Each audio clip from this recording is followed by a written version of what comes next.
Mga kababayan, para sa mga aspiring international students dito sa Canada, meron po tayong bagong update. As of September 1, 2025, may konting increase po yung tinatawag na settlement funds. So ano ba yung mga this is part of the proof of funds. Ano ba yung mga tinitingnan in the financial angle ng isang international student applicant? First, meron ba tayong pambayad ng matrikula? So that in itself, paiba-iba yung presyo nito kasi depende sa school din nyo, mapa-diploma, masters, or bachelors, kung ano may aaralin ninyo. Pero ang consistent po is yung tinatawag na settlement funds. Ang settlement funds, ano bang purpose nito?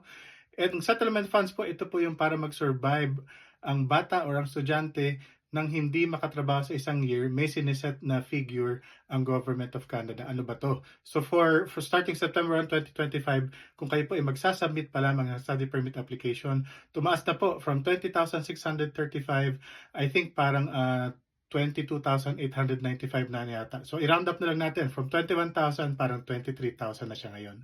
So this is very important kasi tinitignan ng immigration kung kaya ba ninyo ma-sustain ang inyong sarili sa Canada kung kayo po ay walang trabaho. Once again, ito po si Kuya Mikmik, ang inyong immigration consultant. Please do follow us for more immigration updates.